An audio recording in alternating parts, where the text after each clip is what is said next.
Hi, Joanne. Hello po. Hi, mahal ko. Sige, kwentuhan mo na ako, Joanne. Anong maipaglilingkod ko sa'yo? At nagpatawag po sa usapang LDR.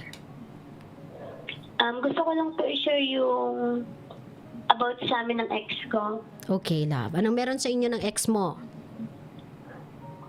Dati po kasi, nung nanigaw siya, okay naman po. And 5 months ko po siya, nilagay ko po siya sa mga magulang ko. Then, nang babae po siya, yung study po namin naapektuhan. Kasi magkaaway kayo? Kasi po, yung babae na pinalis niya sa akin is classmate ko po. Ayun lang. Okay.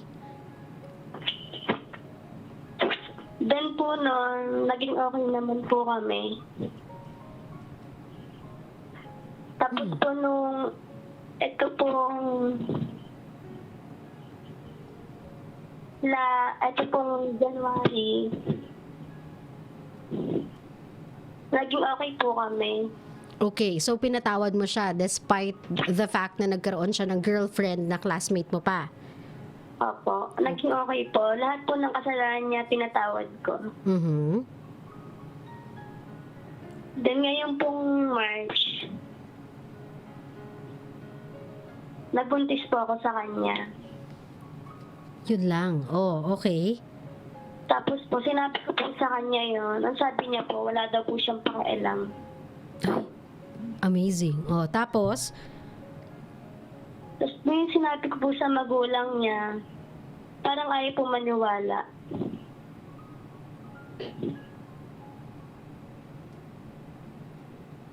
Parang ayaw maniwala na yung anak nila yung nakabuntis sa'yo. Opo, kasi po may issue po kami sa mga magulang niya. Ano namang issue ninyo sa mga magulang niya? Kasi po yung, nag-stop po kasi ako ng pag-aaral, yung anak din niya gumaya. Ba't ka nag-stop? Kasi po, nagka-issue po sa school dahil po sa kanila. What do you mean nagka-issue sa school dahil sa kanila at napilitan ka mag-stop? Yung sa classmates ko po, tsaka sa ex ko. Ano naman kinalaman ng school doon? Parang nakakahiya po kasi napapasok ako sa school, tapos yung classmate ko kasama ko sa isang classroom. So, nag-stop ka dahil ng babae yung boyfriend mo? Tapos classmate ko pa po. Yeah, even if. I mean, anong sinabi ng mga magulang mo nung sinabi nila, anak, ba't ka magsa-stop? Hindi ko po sinabi yung dahilan. Gusto mo lang mag-stop? Sinabi mo sa kanila, gusto ko lang pong mag-stop? Opo, itong taon lang po. Itong year lang po na to. Okay, and they said yes to it? Tapos po, nung sinabi ko po sa mga magulang niya na nabuntis po ako ng anak nila, ang sabi po ng nanay niya, kakausapin niya po daw po yung anak niya. Okay, o tapos? Tapos po, nag-send po ako sa kanila ng PT at saka ng ultrasound po. Parang hindi pa rin po sila naniniwala. Ano sinabi ng mga magulang mo? Kasi this is a matter of parents to parents na eh. Sa totoo lang, kasi 18 years old ka pala, kakaano mo lang kakasampa mo pa lang sa adulthood eh. Kaka-18 pa lang po. Kumbaga nabuntis ka, minor ka pa lang eh. So that should be a matter of parents to parents eh. Anong sabi ng mga magulang mo? Did they step in? Sinabi ba nila na anak, kami nakakausap dyan sa magulang ng boyfriend mo, since alam naman namin legal naman kayo na kayo ay magjowa, kami na makikipag-usap dun sa magulang ng lalaki na hindi pwede niyong sabihin na hindi ang anak nyo ang tatay ng dinadala ng anak namin dahil magjowa sila, mag-boyfriend at girlfriend yan, alam sa eskwelahan. Kasi po nung nag-break po kami, siya po talaga yung nag-effort na maging okay kami. Oo nga, ano nga ang ginawa ng mga magulang mo, love? Sinabi ko po sa kanila, kaso po, wala na dito yung lalaki, tsaka wala na po dito yung parents ng ex ko. So, tinakasan kayo. Pumunta po sa tita nila. Oo nga, tinakasan nga kayo. Parang ganun po. Ba't di nyo hinabla? Ba't di nyo pinablotter? Kasi love, technically, nung nangyari yan, nung na-conceive yung baby, underage ka eh, minor ka eh. So, dapat Tapos po, ang pinablotter nyo. Ang sabi ko po dun sa ex ko, okay lang sana kahit hindi mo ako sustentuhan. Basta lumaki lang yung bata na may tatay, okay na ako dun. Pero ang sabi niya, wala daw siyang pakialam. Okay. Love, kasi sabi ko nga sa'yo, hindi dapat ikaw yung nakikipag-usap eh. Madami ka na kasing desisyon sa buhay mo na mali. Dapat sa pakikipag-usap dito sa boyfriend mo, hinahayaan mo na yung magulang mo yung gumawa dito. Unang-unang pagkakamali mo kasi, love, yung nag-stop ka sa eskwelahan dahil lang yung jowa mo ay may jowang Dahil iba. lang sa kanya. Oo, nakaklase mo pa. Unang mali mo na yon. Ikalawa, yung pagbubuntis mo na hindi ka nag-ingat, na hindi ka pa-graduate, hindi pa kayo parehong graduate, hindi ka pa sigurado dyan sa jowa mo, nangangaliwa pa nga, nagpabuntis ka pa. Ikatlo, yung sabihin mo sa kanyang kahit hindi mo ko sustentuhan, basta't lumaki yung bata ng merong kinikilalang ama. Alam mo ba ang ibig sabihin ng isang ama? A provider and a father. Hindi mo siya matatawag na ama kung hindi niya mapag-aaral yung batang yan. Kung hindi niya mapapakain yung batang yan, hindi siya magiging ama. Nagigets mo ko, Joanne? Kasi hindi mo naiintindihan yung mga sinasabi mo eh. Ang gusto mo, bumalik yung jowa mo sa'yo nang hindi mo iniisip yung bata sa sinapupunan mo. Kasi love, ngayon yung future na dapat tinitignan mo, hindi na lang future mo eh. Future nung batang yan, bata yan, love.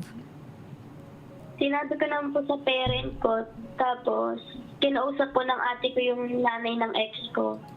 Parang baliwala lang po. Ba't di nyo nga ihabla? Ba't di nyo sila habulin? Ba't di kayo kumuha ng lawyer at sabihin na tinatakbuhan po kami nung tatay nung bata? When this baby was conceived, I am a minor. So may habol ako.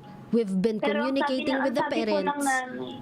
Ang sabi po ng parents ng ex ko, kapag 5 months na daw po yung tiyan, pag lumaki daw po, tsaka daw nila rin. Bakit 5 months pa? Anong difference nun sa mga naunang buwan? Hindi ko po alam sa kanila. Yun nga eh. Kaya nga dapat ang nakikipag-usap sa kanila yung may alam. Kasi right now, naghahabol kayo eh. Naghahabol kayo dun sa lalaki kasi aalis eh.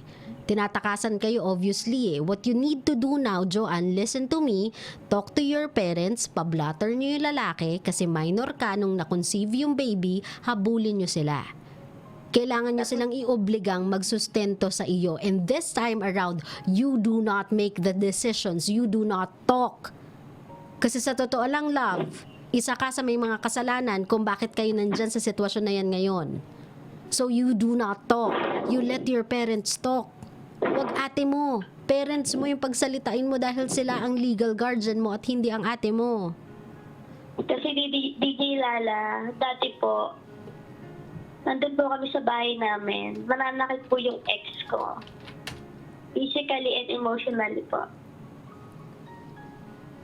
Kaya nga ipablatter nyo, love. At saka kung ikiklaim mo ngayon na sinasaktan ka ng ex mo, wala na eh.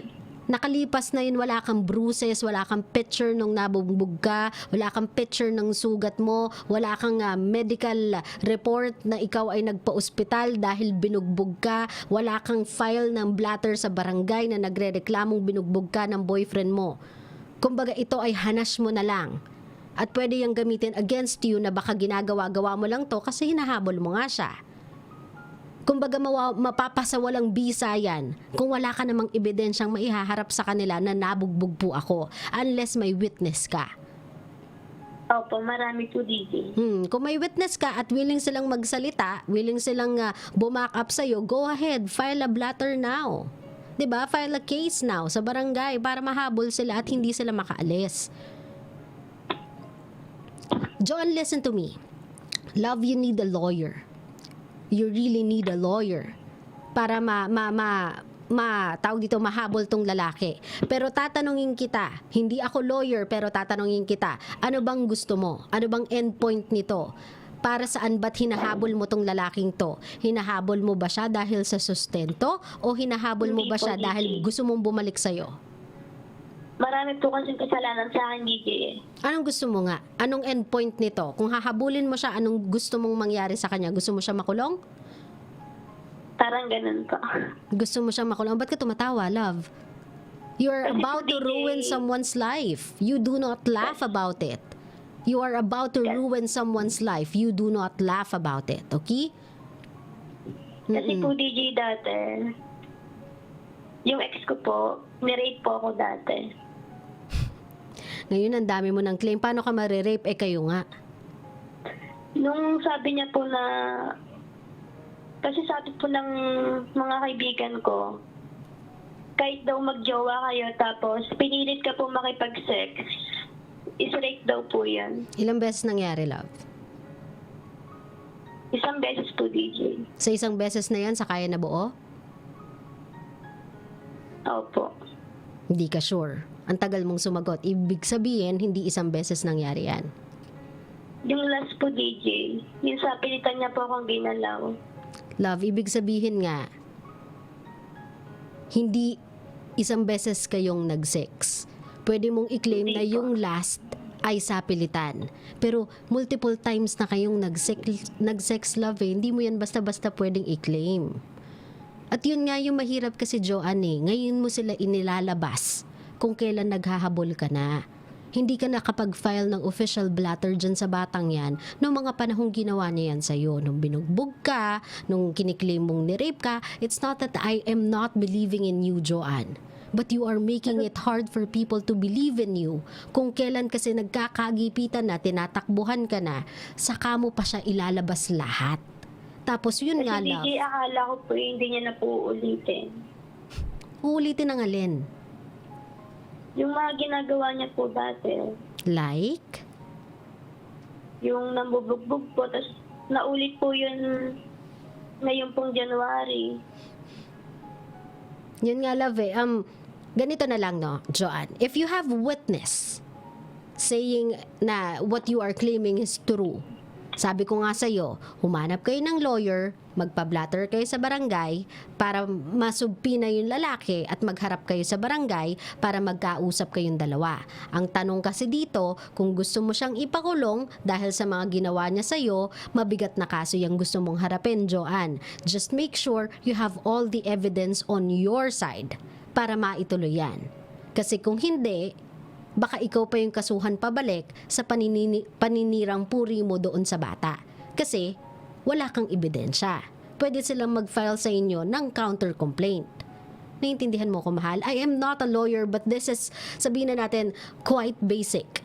Kung wala kang ebidensya para suportahan yung paratang mo at yung mga binibintang mo sa kanya, mahal, ay hindi ganun gagaan na ang bibigat ng binibintang mo sa kanya. Kung wala kang suporta na ebidensya laban sa kanya, baka ikaw pa yung maagrabyado sa dulo. Pero DJ, ano po, nagpa-medical po kami dati. Yung sa mga pasapo dati na gawa ng pambubugbog niya. O bakit hindi niyo Ano i-file nga? Kasi po bata pa daw po kasi kami. Even more so. Sinong nagsabi niyan sa'yo? Na Yung kasi parents niya po. Ay, ba't kayo makikinig? Siyempre sila ihahablan nyo eh. Even more so, kasi minor kayo eh. Tapos binubugbog ka na. Dapat even more so nyong naisip na ipablatter siya. Hindi ko alam kung nasan yung mga magulang mo na mga panahong nangyayari to sa'yo, pero hindi ko alam kung bakit mas nakikinig ka sa magulang ng lalaki. Sila yung hinahablan nyo eh. Sila nga yung, kumbaga, sila yung defendant, kayo yung complainant. Of course, sasabihin nila lahat ng papabor para dun sa anak nila, hindi para sa'yo, love. Nasaan yung mga magulang mo ng mga panahong to? Nagkakape? Ano po, may problema rin po kasi sila nung panahon na yan. Even if, love, yung kiniklaim mo rape, kiniklaim mo physical abuse, that's not something so light. And if Nagsabi naman po ako sa kanila kasi po, nahihiya po ako sa kanila. nagsabi ka sa kanila pero nahihiya ka sa kanila, anong ginawa nila? Tinitigan ka lang, tapos sinabi, okay lang yan, nak? Thumbs up? Nung sinabi ko po yun sa kanila, wala na po dito yung boy. Parang ang tagal namang nawala nung guy. Parang, nung mga sa unang kwento mo, parang kailan lang naman siya nawala. Nung hinahabol Kasi po niya na. di kilala.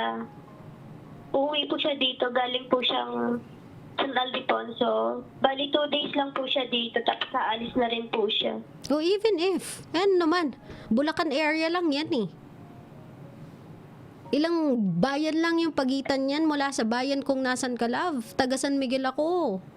I know how close Kung that is. tinatanong po namin kung saan po yung address nila, ayaw po nila sabihin. Kaya nga iba-blatter sa barangay para makipag-coordinate sa kabilang barangay kasi meron silang census. Ang census, anak, doon yung malalaman kung sino yung mga residente sa loob ng barangay na kanilang sinasakupan. Barangay to barangay ang usapan kasi basta't alam mo lang kung saan siyang lugar, mas mabilis siyang hanapin. Tutal, magka-school kayo, love eh.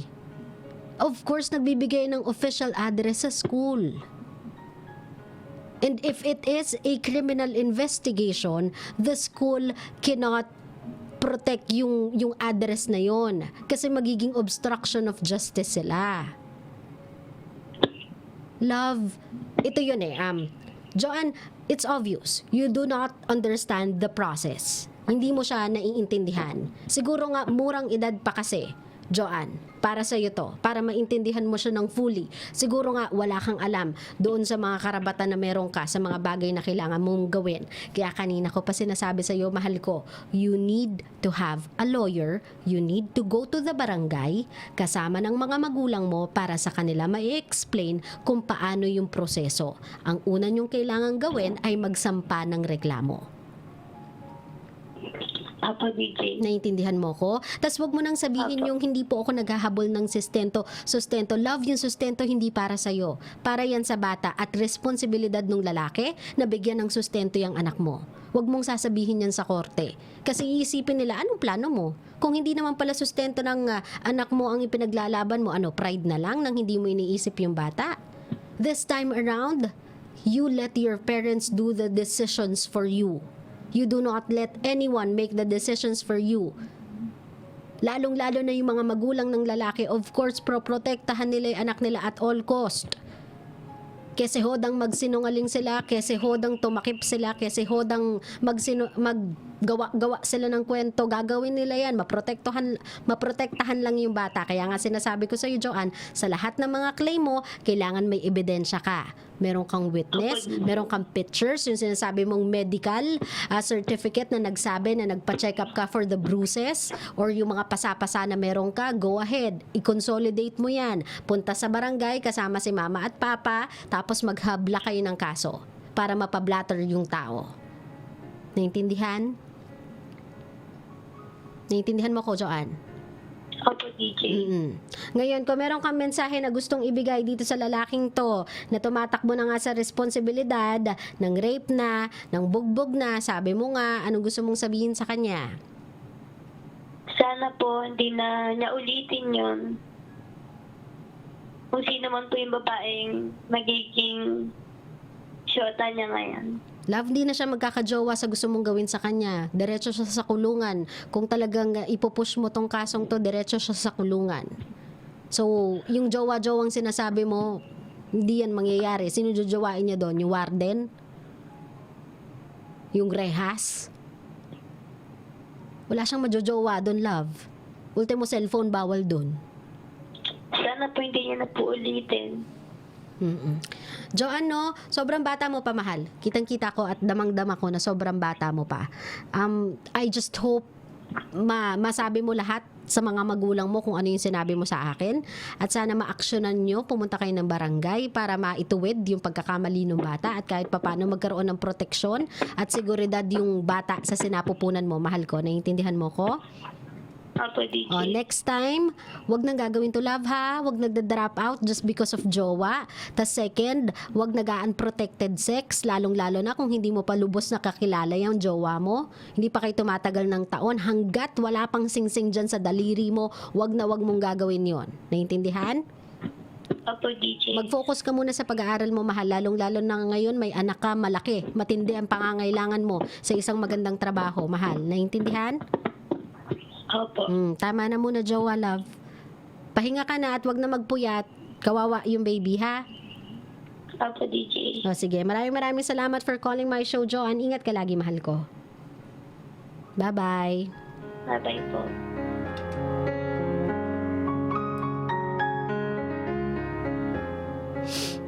Naawa ako kasi sobrang bata, sobrang mura ng pag-iisip niya. As in, sobrang inosente niya. For quite some time doon, naramdaman kong para akong lawyer. Parang lang. I may not know the specific details or the specific process on how to go about it, but I think I got the whole picture of it. I think. Sa isip ko, feeling ko. Pero sa mga kabisya natin, lalong-lalo na po, no, sa mga magulang, this is even more, this situation is in need of your attention, even more so than any part of that kid's life. Kasi right now, she has no idea what she is doing. Wala siyang ka-idea sa desisyon na ginagawa niya and the repercussions that it may cost her life and the life of the baby inside her womb. Ngayon kayo kailangan ng anak ninyo. Come on, step up.